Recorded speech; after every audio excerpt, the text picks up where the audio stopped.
그들을 끌어다가 공회 앞에 세우니 대제사장이 물어 우리가 이 이름으로 사람을 가르치지 말라고 엄금하였으되 너희가 너희 가르침을 예루살렘에 가득하게 하니 이 사람의 피를 우리에게로 돌리고자 함이로다.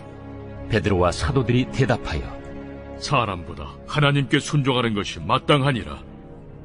너희가 나무에 달아 죽인 예수를 우리 조상의 하나님이 살리시고 이스라엘에게 회개함과 죄사함을 주시려고 그를 오른손으로 높이사 임금과 구주로 삼으셨느니라. 우리는 이 일의 증인이요 하나님이 자기에게 순종하는 사람들에게 주신 성령도 그러하니라. 그들이 듣고 크게 노하여 사도들을 없이하고자 할세. 바리새인 가말리엘은 율법 교사로 모든 백성에게 존경을 받는 자라. 공회 중에 일어나 명하여 사도들을 잠깐 밖에 나가게 하고 말하되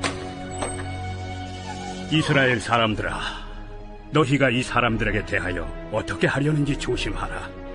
이전에 드다가 일어나 스스로 선전하매 사람이 약 400명이나 따르더니 그가 죽임을 당하매 따르던 모든 사람들이 흩어져 없어졌고 그 후 호적할 때에 갈릴리의 유다가 일어나 백성을 깨어 따르게 하다가 그도 망한즉 따르던 모든 사람들이 흩어졌느니라.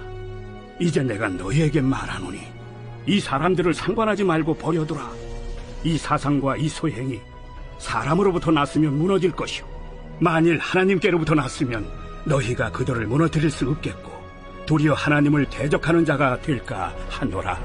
그들이 옳게 여겨 사도들을 불러들여 채찍질하며 예수의 이름으로 말하는 것을 금하고 놓으니 사도들은 그 이름을 위하여 능욕받는 일에 합당한 자로 여기심을 기뻐하면서 공회 앞을 떠나니라. 그들이 날마다 성전에 있든지 집에 있든지 예수는 그리스도라고 가르치기와 전도하기를 그치지 아니하니라.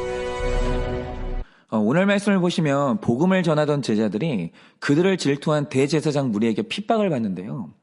아마 이때 이 움직임에 브레이크가 걸리지 않았으면 이들이 예수님을 죽였던 것처럼 사도들을 다 죽였을 겁니다. 33절에 이렇게 말하고 있죠. 그들이 듣고 크게 노하여 사도들을 없이 하고자 할 때, 여기서 없이 하고자 했다는 말의 뜻이 뭐냐면 죽이려고 했다는 거예요. 그러니까 이런 기록을 보면서 이 당시 대제사장의 상태를 보면 이 사람 이제 종교인이 아니에요. 완전히 세속의 영역으로 넘어간 정치인이 된 겁니다. 그러니까 겉으로 종교인의 탈을 쓰고 있는데 그 속에는 권력욕이랑 물질욕만 남아서 이제 사람 하나 죽이는 게 아무렇지도 않게 된 거예요. 이건 종교인이 아닙니다. 그런데 오늘 말씀에서 신기한 것은 이 핍박에 브레이크가 걸려요. 그리고 이들이 핍박을 멈췄다는 겁니다. 그러면 이들을 멈추게 한 브레이크가 뭔가? 자, 34절을 보시면 대제사장 무리가 한창 분노하고 있는데 이때 무리 속에 가말리엘이라는 율법 교사가 등장해요.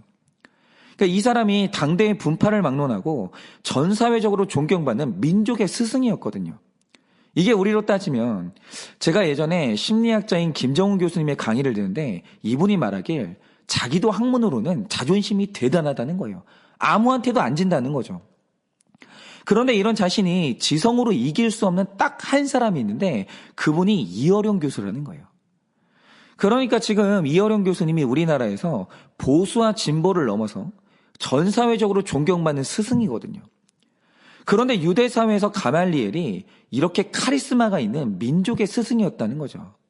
그런데 이분들이 사도들을 해석하면서 한 말이 뭡니까? 역사를 기억하라는 거예요. 내가 역사를 가만히 보니까 드다라는 사람은 지도자가 죽으니까 400명의 무리가 한꺼번에 흩어졌다라는 거죠.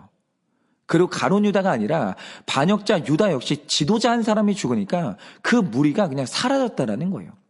그런데 교회라는 것을 보니 예수라는 지도자가 죽고 없어졌는데도 부흥이 확산되면서 더욱 힘을 얻고 있더라는 거예요. 이걸 보니까 지금 일어나는 교회의 부흥은 심상치 않다라는 거예요.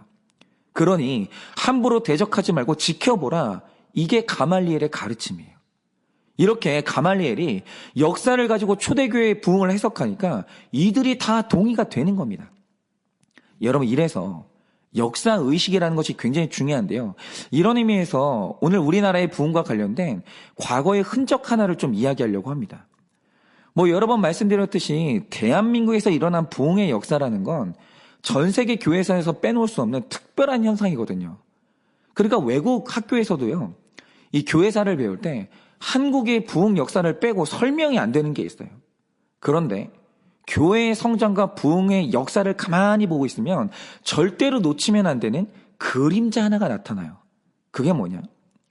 부흥과 성장의 현장에는 언제나 추락하는 지도자들이 있었다라는 거죠. 그리고 이 대상이 주로 목회자였는데 한 교회가 목회자를 중심으로 성장할 때는 그분에게 특별한 능력이 부어져서 그렇게 된 거는 맞아요. 그런데 이렇게 되면 인간 지도자에게 영향력과 권위가 생기거든요. 그런데 가만히 보면 그 부흥의 현장에서 목회자들이 두 부류로 딱 나뉘는 거예요. 어떻게 나뉘냐? 한 부류는 내게 임한 영광이 감당이 안 돼가지고 스스로 교주가 되거나 죄를 지어서 넘어지는 분들이 꼭 생겨났어요. 그러니까 뭔가가 추락을 했다. 그러면 그는 한때 높은 곳에 있었던 거예요. 그런데 이렇게 높은 곳에서 추락하는 지도자들이 부흥의 현장에는 있었다라는 거죠. 그런데 그 중에는 하나님이 높이 올려주셨는데도 떨어지지 않고 거기서 여전히 하나님을 예배하고 하나님께 영광 돌린 분들도 꼭 있었어요. 그러면 우리가 주목해야 될 게 추락하지 않은 목사님들의 경우에 그들을 붙잡아 준 건 뭐였냐라는 거예요. 그런데 제가 가만히 역사를 보니까 대부분 공통점이 하나 있었는데 그게 뭔지 아십니까? 끝까지 겸손을 유지한 목사님들은 생사를 넘나드는 질병의 고통을 겪었거나 극심한 자녀 고난이 있었다라는 거예요. 예를 들어서 이 추락하지 않았던 목사님 중에 하용조 목사님이라는 분이 계시는데 이분은 젊은 시절부터 살아가는 내내 당장 죽어도 이상하지 않은 질병을 몸에 주렁주렁 달고 다녔어요. 그리고 하나님이 그 질병을 치유해 주지 않았어요. 그런데 그분이요, 엄청난 교회를 일궜는데 교만에 넘어지지 않았어요. 그리고 지금 이름만 대면 다 아는 유명한 목사님이 계시는데 그분은 자녀가 정신적 질환을 앓고 있거든요. 극심한 자녀 고난이 있습니다. 그래서 아무리 교회가 부흥이 되고 내가 유명해져도 이 자녀가 아버지 마음을 찌르는 가시였는데 그 큰 교회 목사님이 기도할 때 얼마나 기도 제목이 많겠어요. 그런데 그 많은 기도 제목 중에서도 이 목사님에게 가장 중요하고 가장 간절한 기도가 뭔지 아십니까? 하나님, 내 자녀에게 친구 한 명만 주세요. 이게 기도 제목이에요. 왜냐? 내 아이의 정신이 온전치 않으니까 학교를 가도 친구해주는 아이가 아무도 없는 거예요. 그러니까 아이가 학교를 가도 늘 혼자 외톨이를 입고 외로웠는데 그걸 보는 아버지 마음이 찢어지는 거예요.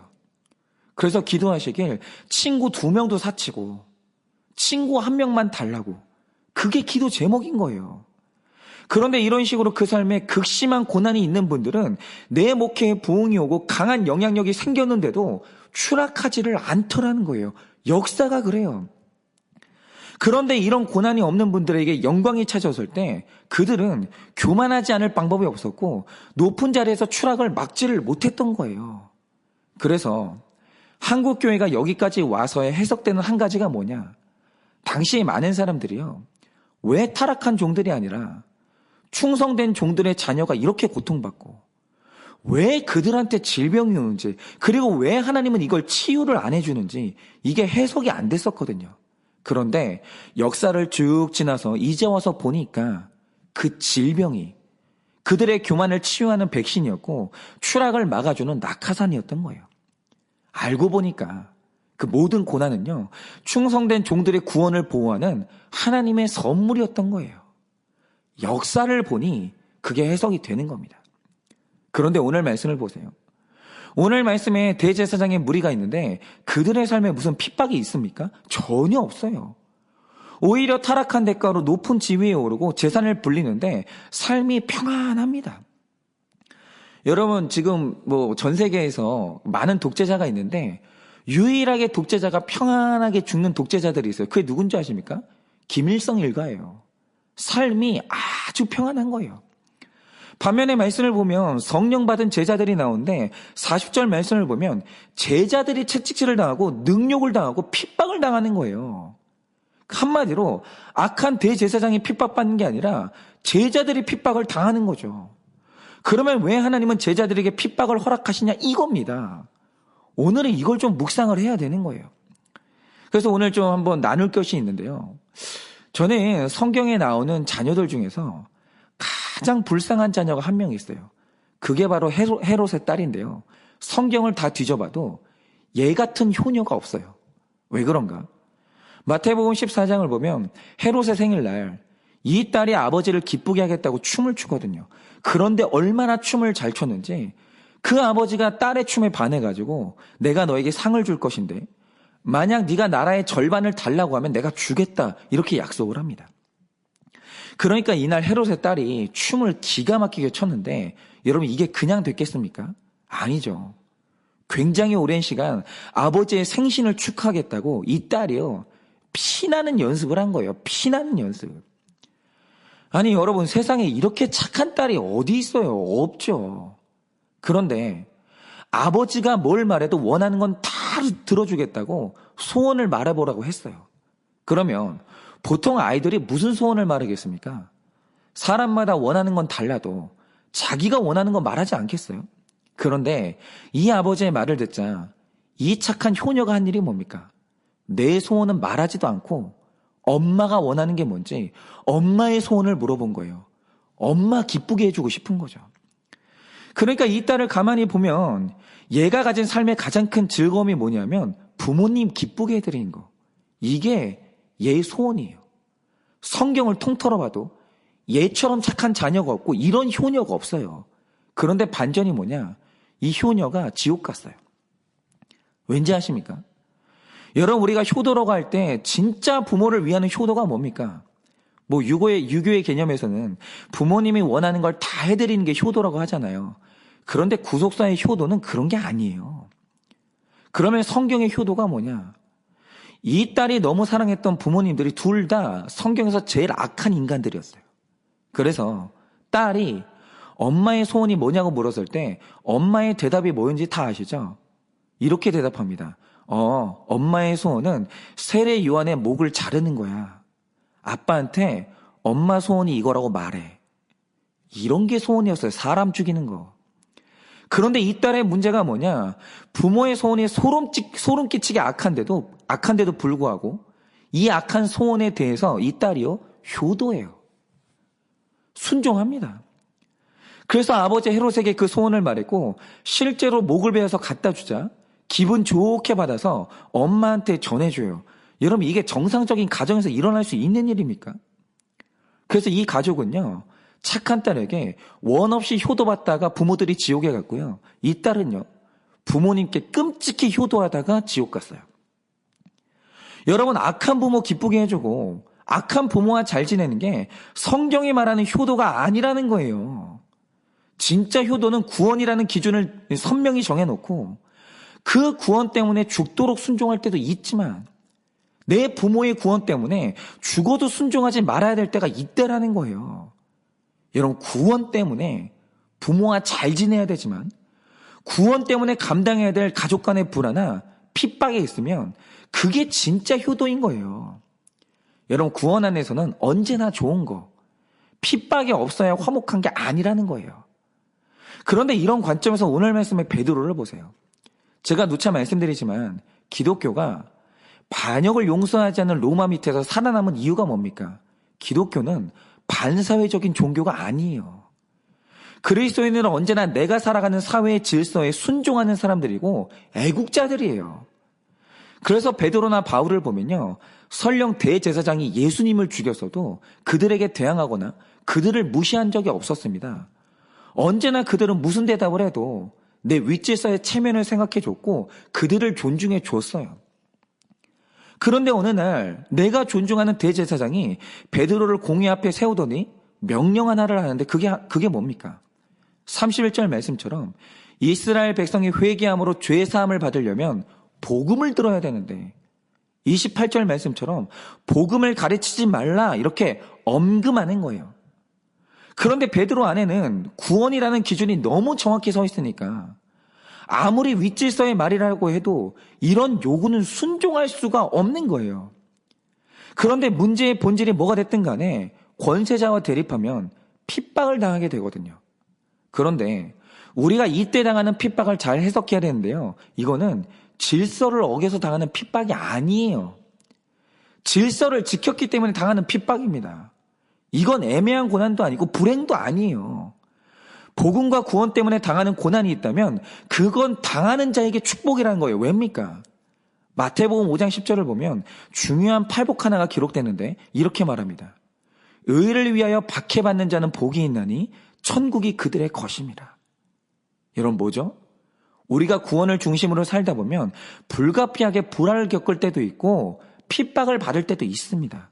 그런데 성경이 말하는 게 뭐냐면 그 핍박이 우리에게 주시는 하나님의 선물이라는 거예요. 왜요? 그 핍박은 내 구원과 이스라엘의 구원을 지켜주는 핍박이거든요. 여러분 생각해 보세요. 만약 이날 베드로가 대제사장과 잘 지내겠다고 복음을 가르치지 말라는 말에 대해서 알겠습니다 라고 순종했다고 하죠. 어떤 일이 일어나겠습니까? 아마 그는 죽는 날까지 대제사장과 잘 지냈을 거예요. 그리고 권력자와 잘 지내면 핍박받을 일이 없습니다. 오히려 도움을 많이 받았겠죠. 그런데 그렇게 모든 사람과 잘 지내다가 죽어서 지옥 가는 거예요. 그런데 오늘 베드로가 핍박받았어요. 그런데 이 핍박은요, 내 구원과 이스라엘의 구원을 지키는 핍박이라는 거예요. 제가 이번 주에 저희 교회에서 참 귀한 가정 전체를 다 치료했어요. 자녀를 치료하고 부모님을 치료했습니다. 그런데 사실 목회자로서 성도님들을 치료한다는 게 진짜 고통스러운 일이에요. 그러니까 저도 해보고 알았어요. 이게 너무 고통스럽습니다. 제가 이 일을 처리할 때 얼마나 고민을 했고 고통스러웠냐면 이걸 고민하는 한 주 동안 머리에 이 생각밖에 안 나는 거예요. 내가 치리를 하는데 어떤 방식으로 치리를 해야 구원이 이루어지나. 그리고 치리를 할 때 이 가정이 얼마나 고통스러울까. 그걸 생각하면 그냥 치리하지 말까? 정말 5만 가지 생각이 다 드는데 제 아내가 알아요. 제가 집에 있을 때도 뭘 하다가 멍하니 딴 생각할 때가 많았거든요. 그래서 제 아내가 몇 번을 정신 차리라고 했었는데 그게 왜 그랬냐면 밥을 먹다가도 치리 생각이 나고 앉아서 쉬다가도 치리 생각하고 애를 재우다가도 멍하니 치리 생각하고 이렇게 한 주 동안 치리를 고민하면서 굉장히 힘들었습니다. 그런데 교회가 성도님들을 치리한다고 할 때 그 치리를 해야 되는 목적이 뭡니까? 죄를 지었으니 벌 주는 게 아니에요. 이건 성도님들로 하여금 죄를 회개함과 죄사함을 주려고 치리함으로 그들의 구원을 돕는 거예요. 이거 없으면 구원이 안 됩니다. 그런데 이게 우리 구원에 꼭 필요한 일이지만 이걸 방해하는 세력이 얼마나 많은지 아십니까? 예를 들어서 제가 한 번은 어머니께 전화를 드려서 질문을 드렸거든요. 부모님이 그 목회를 40년 가까이 하셨는데 그 목회를 하는 동안 죄가 드러난 성도님들이 왜 없겠어요? 당연히 죄를 짓고 드러났던 성도님들이 많죠. 다 죄인인데. 그래서 제가 여쭤보기를 어머니 아버지는 40년의 목회 기간 동안 치리를 한 적이 있냐고 여쭤봤더니 한 번도 없다는 거예요. 그러면 치리를 못했던 이유가 뭔지 아십니까? 우리가 죄를 회개하고 자백하면 반드시 용서받고 구원받는데 세상에는 그것을 하지 말라고 엄금하는 세력이 너무 많은 거예요. 그러면 제 부모님에게 회개를 엄금한 세력은 뭐였냐? 제 아버지가 부목사 시절에 섬기시던 교회가 있었는데 그 교회에서 한 성도님의 죄가 드러났어요.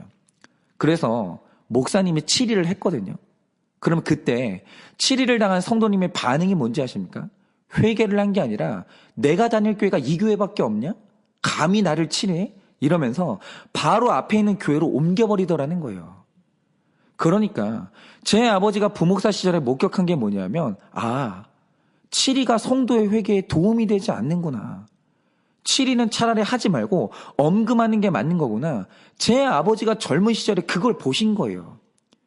그런데 이런 경험이 바로 죄 고백을 엄금하는 세력인 거예요. 얼마나 많은지 모릅니다. 그래서 제 부모님도 목회하시는 내내 성도님들의 죄가 드러났는데도 치리를 못 하신 거예요. 그러니까 그걸 봤기 때문에 못 하신 거죠. 너무 이해가 돼요. 그런데 우리 안에도 죄 고백을 엄금하는 세력이 너무 많은 거예요. 예를 들어서 내가 온전한 회개를 하고 죄를 사함 받으려고 하면 내 안에 두려움이 고개를 들더니 그것을 하지 말라고 엄금하는 거예요.